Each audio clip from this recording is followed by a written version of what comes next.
नमो भगवते धन्वन्तरये अमृतकलशहस्ताय सर्वामयविनाशनाय त्रैलोक्यनाथाय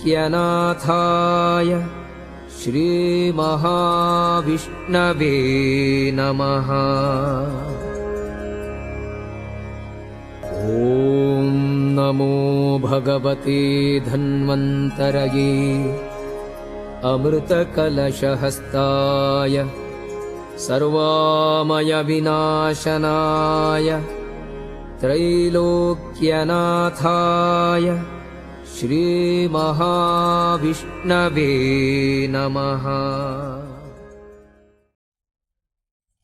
Namo Venkatesaya. Welcome to this auspicious occasion of Dhanvantari Jayanti. Namo Dhanvantare. Yes, just now told you how Dhanvantari is relevant to contemporary medicine. That reminds me of my MBBS days when my professor of pathology first presented a lecture on history of medicine. In that, Dr. Shamla Bhaskaran, she was one of the very great pathologists. She has shown a cave doctor, the doctor in cave who used to be there. And then during that lecture, she told one of the ancient doctor, he says, I only bandage and God heals. This was the belief of the earlier surgeons before the dawn of the modern medicine. It's a very insightful statement. It's not a dogmatic statement because, see, for the same headache, you give, paracetamol to 10 people, it differs. Same person, 10 times headache, you give the same medicine, it differs. So what does that mean? That means there is something inside which is special to each one of us, and that is one which contributes to healing. So that such a profound message was their understanding even for the cave doctor. Now again we are talking about the same thing. Actually, if you look at Ayurveda also, they go by individualized medicine. For every disease they don't prescribe same medicine like allopathy now we are doing. Similarly in homeopathy, there is a lot of study of one's own nature of the body and this one, and different medicines are prescribed for same condition for different individuals and to same individual at different points of time. That is because there is a necessity for what we call personalized medicine or a precision medicine. Now we are talking about taking it one step further, at least in some diseases, wherein we are going to study the genetic makeup of the patient and decide the treatment based on the genetic makeup of the patient. Already it is in vogue, what they call it as precision medicine. So the cycle is now complete from the cave doctor to current day doctor, where this personalized element is something very important. So with that brief introduction, we just move on to Dhanvantari, what he has to offer to us. Dhanvantari means two things. One is to the doctors and another thing is to the patients. We need to look at those both perspectives. For the doctors, for example, now I have been practicing cardiac surgery for last 40 years. Every single day when I start my day or even when I start my first case, I always offer prayer to the God, primum no nocere. If I cannot do good to the patient, oh God, at least see that I don't harm him. Because in cardiac surgery, sometimes we take decisions in split second time, which may kill a patient or which may save a patient. How do I rationally decide which decision is right, which decision is wrong? So that's why we offer this prayer to something higher than us, that, you know, lead us on to the correct path. Let me make a correct decision, use a correct technique, so that if I can't do improve the condition of the patient, at least it should not be worse than what we started. That the treatment should not be worse than the disease. So that is how for doctors it is very important, because unless we constantly remember that, there is a tendency of complacency. So that is as far as the doctors are concerned. Coming to the patients, what happens if you see the entire disease spectrum? If the problem is around about 10%, or 90% of it is the reaction to the that particular situation. You get some problem, you start thinking, why only to me? So many people are there. What have I done? Like that, it goes on multiplying, which worsens the misery. So somebody wisely said that problems are inevitable, but suffering is optional. Everybody can have a problem, but you have to make a choice whether you want to suffer from it or not. So the Sanatan Dharma has a kind of a solution to it, because you see this Bhagavan is he is the originator of Ayurveda. The Sanatana Dharma means Vedic Dharma, and it's called Ayurveda. It's one of the subsidiary of the original four Vedas. It has been given such a high this one. So how does Veda look at human suffering? That is something very important, which all of you young minds should know, that we are not promoting Dhanvantari just out of, blind faith or anything.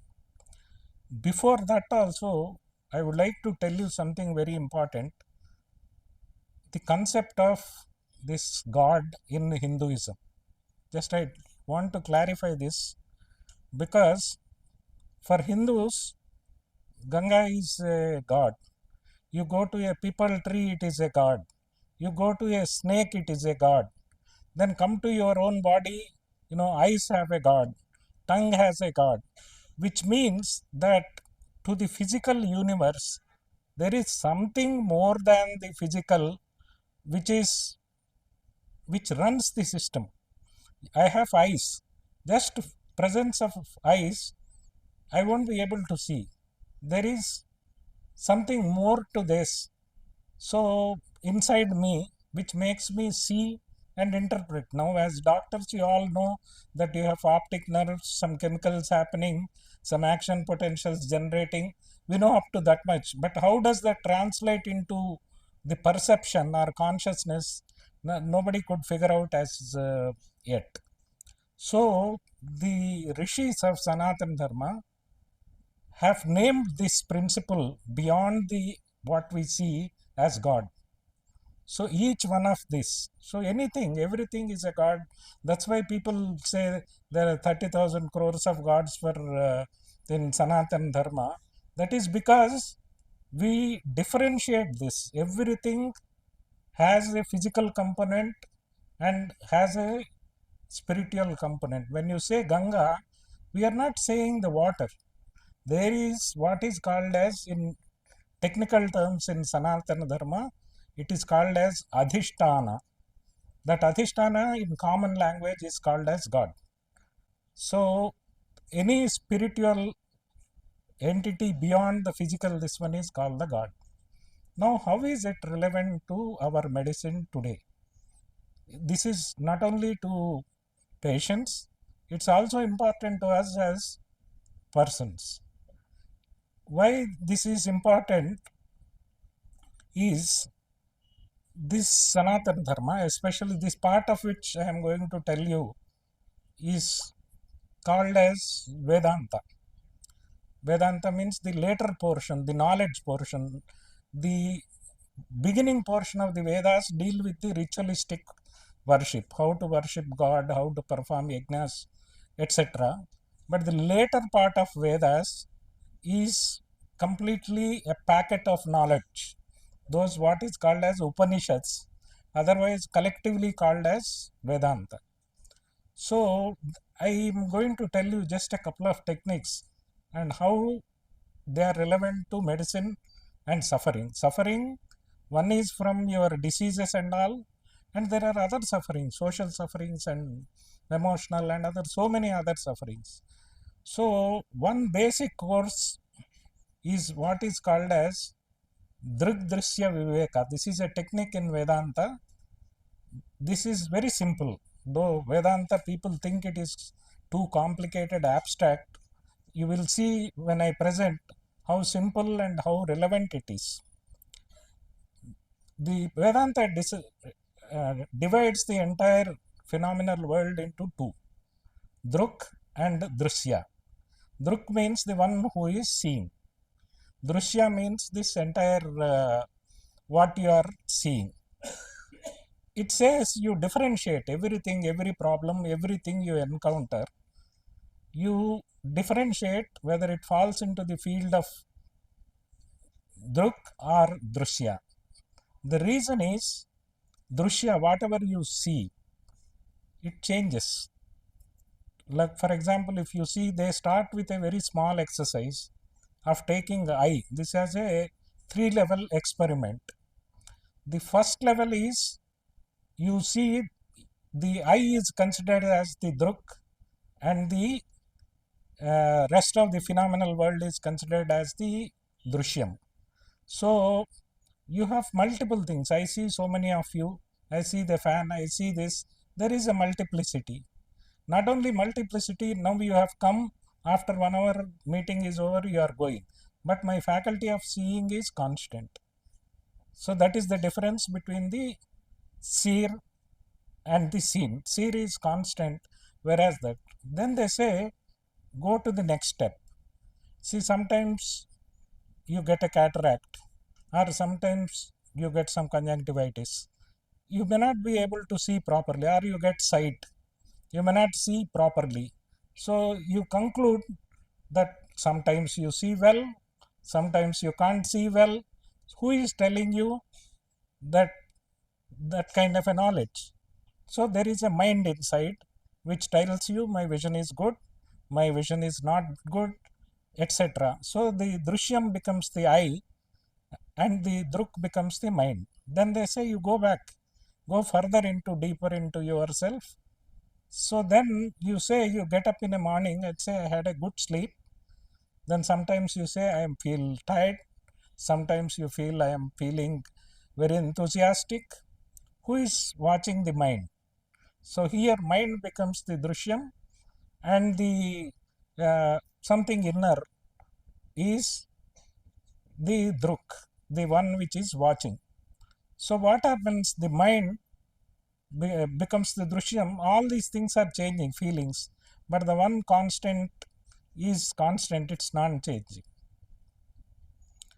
So what is it? That is called by different names. In this methodology, it is called Drik, and a lot of other systems call it as Sakshi, and other systems call Atma, others call it as God. That unchanging principle in you. Another small example is you were a small kid, then you used to say I, then you had different types of feelings, basic feeling like hunger and sleep, and you've grown, you become bigger, then again you say I, but your physics has changed, your activity has changed, you start going to school, so many other activities, then you become a bigger one, Again, you call yourself I, but the body is now 60 kilograms and different features. Then after that, some more time. So there is a changing thing, and at the same time, there is something unchanging which is reverberating in you called as I. So which means this I is constant, it is not changing. The body is changing, the feelings and other things are changing. So this Viveka means the wisdom. So you separate them because the problems are coming. Where are the problems? You have a physical problem, it is to the body, it is not to you. Similarly, if something is a problem with your mind, you feel anger, you realize, it's your mind is getting angry, not you. This is a simple exercise. You train yourself saying that I am not this body, I am not this mind, I am something deeper, I am unchanging, I am not affected by any changes happening to my body or my mind. This looks very simple. Only thing is, if you keep on practicing, the body starts to recognize that language. What is the relevance of this language? The relevance of this language is that people you see with cancer, Dr. Pranabandhu is there pioneering in the palliative medicine. You can't cure it. Several of the end stage heart disease, end stage liver disease, end stage kidney disease, some may get lucky, few may get a transplant, but transplant has its own set of problems. So you develop this kind of an attitude that I am not this body, this kind of a dissociation from the body and mind, the suffering of the disease becomes less. You may or may not be able to eliminate the disease, but the suffering part definitely comes down. Why I am saying is, we have some documented people who pioneered this technique, and even in recent times, it is told about Mahatma Gandhi when he had to have an appendectomy. He said, I don't want anesthesia. He was able to disconnect that body part and say that he was able to look at as if I am looking at the picture or a camera like that. He was able to look at his body and he didn't feel the pain of this one. There was no necessity for anesthesia. So you are looking at somebody with a terminal cancer or other terminal illnesses, and you adopt this methodology, you develop a healthy dissociation with what is happening to the body, what is happening to the mind, and then that will reduce the suffering. Disease cannot be eliminated, but the suffering can be mitigated and brought to a very small, tolerable levels with minimal medication that improves the quality of life tremendously. First time when I went to a ward in England, and I was taking a round in the morning, and I asked one patient of carcinoma lung, how are you doing? He said, champion, and I'm doing very well. That is what makes the difference. This fellow has stage 4 cancer. But that kind of, when you develop a dissociation, they enjoy whatever is there in the quality of life. Thus, the Sanatana Dharma has a lot to offer to the current medicine. Don't think it is dogma. You go into the depths and realize the science it offers. So, like as I told you, as a doctors, when we consider ourselves just as an instrument in the hand of God, then you are not worried about what happens. I concentrate on my surgical technique. I am not worried about the outcome. So that way I give my best when I am operating. The same thing happens to you. Somebody, you are working in a EMD, some sick person comes, he is panicking, his relatives are panicking, you also start panicking, then you will not be able to give him the best. You will give him the best only when you think you are equanimous, undisturbed, and be a 100% professional. So that kind of attitude will come when you align with Dhanvantari or whosoever the higher self you are regarding. Same thing with patience and suffering, I told you in a detailed way, and that is how the nectar, Amrita, what is portrayed in his hand is nothing but that this wisdom of separating the unchanging with the changing. So if you are able, that knowledge itself is the Amrita.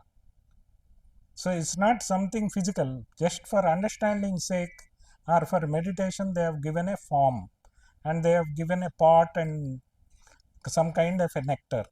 But what is the true nectar? True nectar is to realize that you are the unchanging self.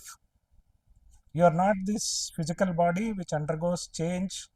You are not the mind which undergoes turbulences. But there is something inside you which is constant, which is stable, and which is equanimous. It doesn't waver. So that knowledge is the nectar. So try and work on that. This is one technique I told you. There are some more techniques. Like in the beginning, they chanted Omkara thrice. That again means the same thing. They went into the depths of the consciousness. There is a Upanishad called Mandukya Upanishad, one of the shortest ones with 12 mantras, which deals with this subject. It, like what we have seen in the body in the earlier example, the first Om represents the physical body, the second Om represents the mind, and the third one represents a consciousness, a deep sleep consciousness. Like you undergo deep sleep, non-REM sleep, you are not aware, you are not conscious. But after you get up, you say, I had a good sleep, I didn't have a good sleep. Who is telling you that I am not a good sleep? So that means there is a consciousness in you which is beyond the waking, which is beyond the dreams, and which is beyond the deep sleep. That consciousness is what is called as Atma or Dhanvantari or whatever, Amrita, whatever. Different people have given different names to it.